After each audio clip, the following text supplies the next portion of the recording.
I'm Charles Showalter. You're listening to the Union Edge Laborers Talk Radio. Thank you very much for tuning in. We appreciate it. Please follow us on Facebook and Twitter. Just type in the Union Edge. And folks, don't forget, we're very happy with our new website, www.theunionedge.com, where you can sign up for our e-activist newsletter. You can download a free app for your iPhone or your Android. That way you can listen to this radio program anywhere in the world at any time on your smartphone. It's kind of neat. Today we're talking with Phil Collins. He's an organizer and author. Phil, welcome to Union Edge. Hey, glad to be here. Always a pleasure to be with you today. We appreciate it. And I'm sorry, it's Phil Cohen. I apologize for that. No problem. No problem. But in any case, long story short, you are, in fact, a union organizer. Talk to us about how you are helping and training others to do the same. Okay, well, I came up the old school way. I did blue-collar work for 20 years. I left home when I was 16. I was the chief steward of my own local for 8 years. And then I was hired by what at the time was the Amalgamated Clothing and Textile Workers Union. We're now Workers United. In 1988 as a lead organizer, troubleshooter, and negotiator. And I was in the field for 23 years. I retired full-time in 2011, though I still represent the union in arbitration. And I wrote the Jackson Project, War in the American Workplace, in part to be able to pass on to the next generation of organizers and field staff some of my experience and hard-won lessons. And that's an important thing. And Phil, you and I are maybe just a little bit longer in the tooth than we care to remember or admit to. But long story short, we've got a lot of experience, but we also have a lot of energized younger folks, men and women, coming up that have to take over like we had to take over many years ago. That's absolutely right, and part of the message I try to get across in this book is to never forget that unions and union locals are about the members and about the people. One of the pitfalls of people who work for unions professionally for a long time and rise up in position is they start to think too much in terms of the institution. They start to think about the members being there to serve the institution, and that's not what it's about. It's about the institution being there to serve the members. It's an easier lesson to remember and keep in mind if you're someone who came up through the ranks like I did and like many of my colleagues who, you're working people to the bone, and you never forget that. You don't forget where you're from. But a lot of the younger folks are coming up a different route. They believe in the cause. They're educating themselves to serve the cause. But they really need to tune in to where the members are coming from and remember that the entire purpose of the movement is for them and about them. Right. Unions are in place to care for not only the members, but everybody else in the community. I mean, because let's face it, we really wouldn't be fulfilling our own internal mandates if the only people that we work to bring health and safety to bring wage increases to bring, quite honestly, satisfaction on the job. If it was just our members, we wouldn't be doing the whole job, would we? No, I agree with that. When you're really doing union work the way it's meant to be done, you awaken something in people. You empower them, and maybe more importantly, you awaken that place of them that realizes that they're their brother's keeper. And when you bring about or you initiate that transformation in people's lives, that carries forth into every sector of their life outside of the workplace. And eventually, perhaps reaches a critical mass within the community where new unions are organized. Talk to me about your book. Is your book more anecdotal, or is it a how-to? Is it a roadmap? How is it set up? It's anecdotal. It's a memoir. It was written as a literary work. It's a hard-hitting, dramatic account about one of the most intense and dangerous campaigns I was ever involved in. I'm in a textile mill in West Tennessee, 1989, 1990. So on one hand, I wanted to reach a general audience. I mean, there's few things in this society more misunderstood than unions. And I wanted to communicate that through a vehicle that was a good read, that was entertaining, that was an action story, so that I could get out and it could reach a general audience, and people might pick it up because they enjoyed the story and enjoyed the characters, but in the process would, learn what unions are really about. But within that, my role within the union from the beginning was as a troubleshooter. I was the guy they sent into the most challenging, difficult situations. When union busters were sent in by a company, the union often sent in me. And so for someone who is already an activist or union staff, I think they will find this an invaluable tactical manual with a lot of unconventional tactics that I can read elsewhere. But that's kind of embedded within the storyline. It's not really the main reason I wrote the book, but it's there for the taking for those who could make use of it. Fantastic. Now, I'm going to ask you this a couple of times during the interview. Mm-hmm. How do we find out more about, you talking about the book? I understand that you've done some recent TV that's up on YouTube. How do we find it? Okay. There was a half-hour TV interview actually on the cable TV station in Jackson, Tennessee, by a host named Steve Bowers. So I think if someone Googled Steve Bowers and the Jackson Project or my name, I believe that would come up. I've also got it up on Facebook. The book has a Facebook page. It's Union Organizer Memoir. So if one goes to that Facebook page, they can see the Steve Bauer interview and I believe a couple of radio interviews as well. There you go. One more time, what's the website? Okay. My website. Right. My website is hardmilesmusic.com. And on the front page, you can find a very obvious link to the book, also links to my music. And on the book page, there is a good book preview. And there are options for places to buy the book and a good book description. So that's a good place to start out to really get a feel for the book, and if it's right for you, get a chance to read a couple of chapters. The Facebook page is Union Organizer Memoir at Facebook. Union Organizer Memoir. Memoir. There you go. All right. Yep. So you've got a book, you've got music. These are important ways to reach out to people. You've been on TV, you've talked to people face to face. Phil, I got to ask you, what do you think the most effective way of reaching out to people and educating them about unions is? What do you think that's the most effective way? If we're talking about the general public, I believe it's through media, because most of the general public, and therefore the people who vote for our elected officials, live in a reality that's very disconnected from unions. Unions have never been a part of their life. Right. I used to do, during the, last decade or so of my career, by hook or crook, I got union orientation into all of my contracts. Mm-hmm. So, I'd go in, once or twice a month, depending how big the place was, meet with all the new hires. And my very first question, of course, I'm down here in Right to Work, North Carolina, but my very first question was, how many people here, let's say the 20 people in the room, have ever worked in a union plant? And 2 or 3 hands would go up.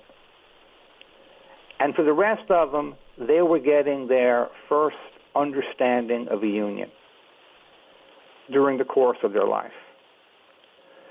So that's what I mean when I say that unions are a very misunderstood element of our culture, and also one of the least dramatized elements of our culture, which is very different from other industrialized countries. If you look at the presence that unions have in Europe, or even a number of African nations, the the demographic impact of the labor movement in this country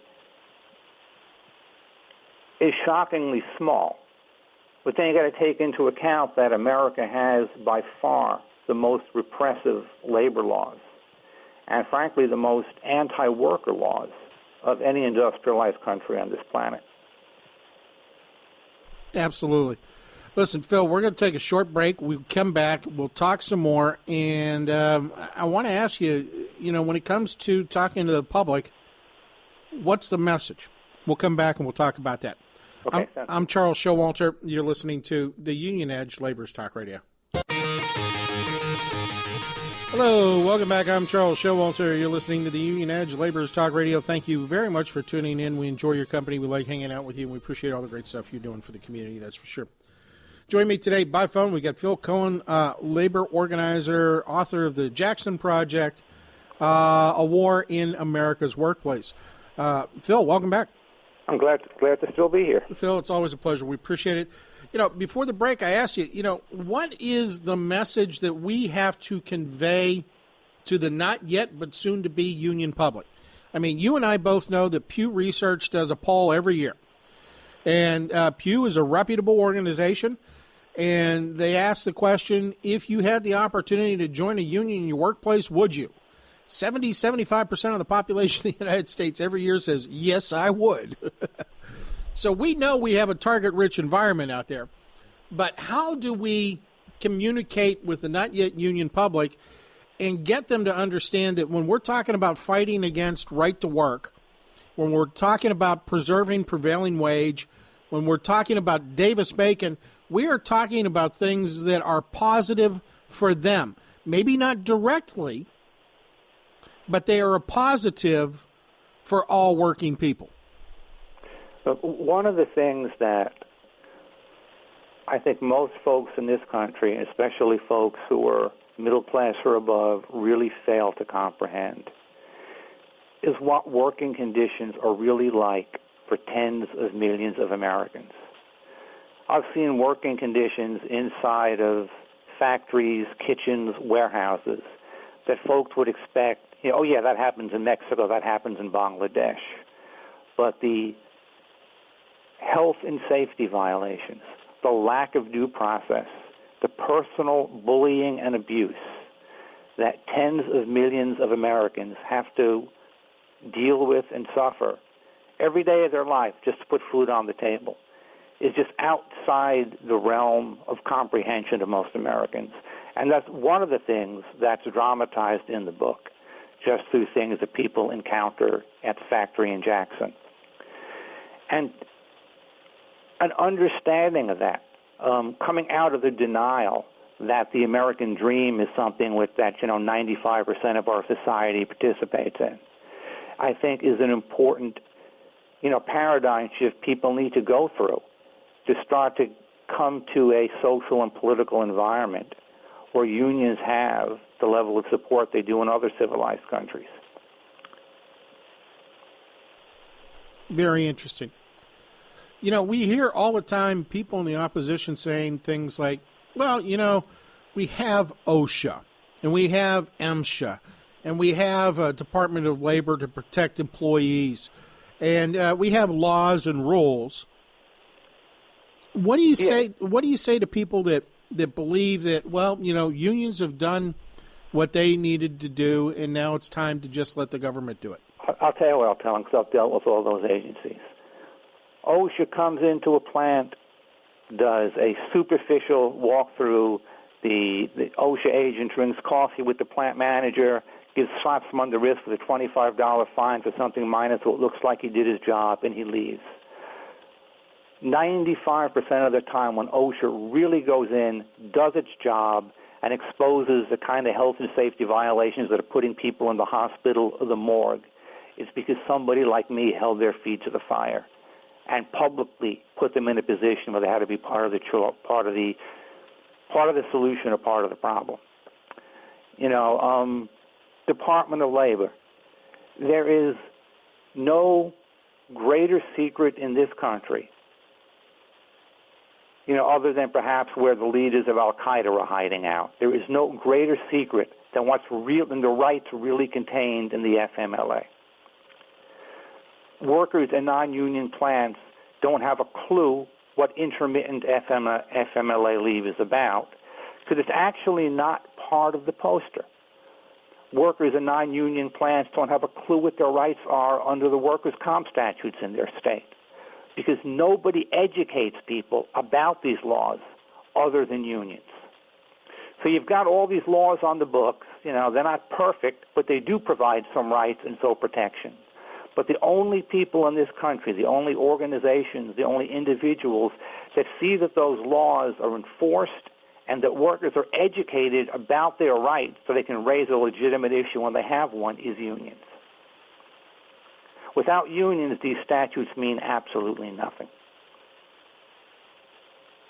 Agreed, because oftentimes the enforcement arms are starved to death by the very politicians that don't want those agencies in place too.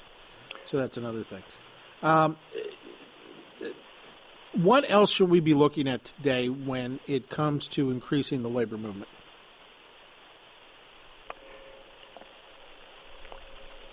Folks need to understand what the mandate of unions are really about. The stereotype that unions are lining their pockets from the dues of its members has nothing to do with reality, yet it's a myth that's believed in by a lot of people in this country. People need to understand that unions are nonprofit organizations. And they need to understand that in every contest between unions and anti-union employers, it comes down to a contest of hope versus fear. Unions are offering people better wages, better benefits, due process when it comes to discipline and discharge, health and safety enforcement. What do you have to counter that with? Well, we're going to shut the plant if the union comes in. If you get involved in the organizing drive, you're going to get fired.